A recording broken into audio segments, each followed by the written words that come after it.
नमस्कार। मैं सोनाली स्नेहा। आज मैं आपसे एक ऐसा विषय साझा करने आई हूँ जो दिखता बहुत साधारण है, लेकिन यह आपके जीवन का दिशा बदल सकता है। आपकी वाणी।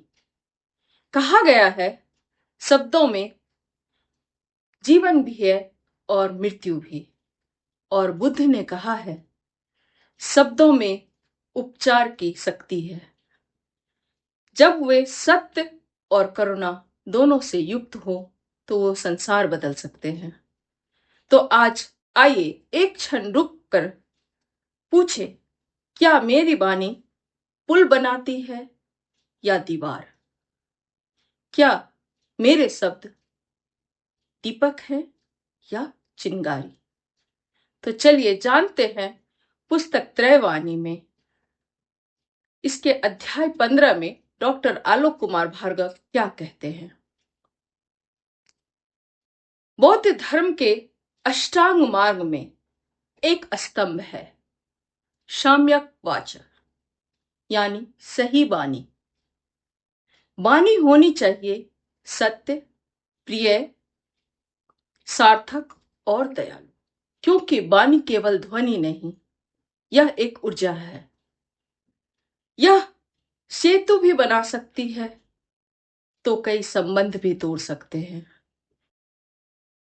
महाभारत में विदुर धृतराष्ट्र से कहते हैं, एक कठोर वचन युद्ध का बीज बो सकता है और एक सत्य वचन विनाश को टाल सकता है।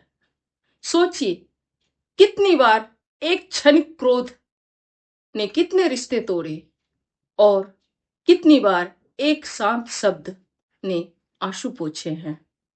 कल्पना कीजिए, यदि जीवन एक अर्थव्यवस्था है तो उसमें सत्य है मुद्रा, करुणा उसका भार, नियत उसकी शुद्धता और मौन उसका कोश। बाकी सब जाली सिक्के हैं।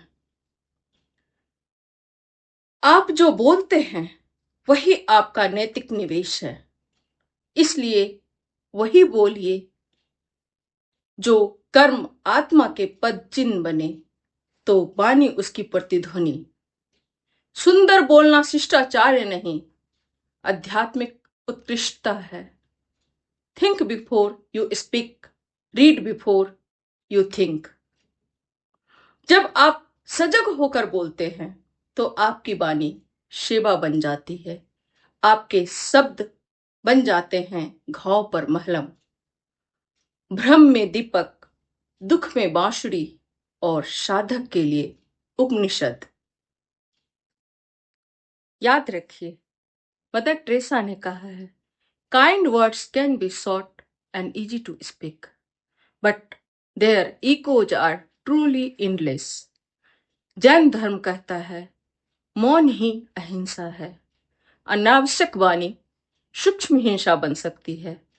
बाइबल कहती है, हर बेकार शब्द के लिए आपको उत्तर देना होगा।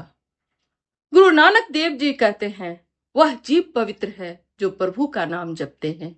मां की वाणी मिथ्या है। संदेश स्पष्ट है, मौन अविवेक की वाणी से कहीं अधिक सुरक्षित है। जैसे एक ऋषि का एक वाक शिष्य का जीवन बदल देता है, एक नेता का एक आदेश राष्ट्रों का भविष्य बदल देता है, और माता पिता का संवाद अपने संतान का जीवन बदल देता है। तो फिर हम अपने शब्दों को हल्का कैसे समझ लें?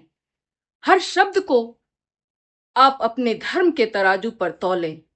अपने आप से पूछें, क्या यह वाक्य उठाएगा या गिराएगा? क्या यह उपचार देगा या घाव? क्या यह अहम से उपजा है या करुणा से?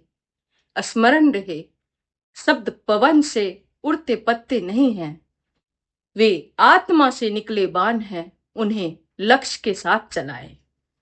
तो आज से हम बोलेंगे थोड़ा कम, सुनेंगे थोड़ा अधिक, और हर शब्द को बनाएंगे साधना।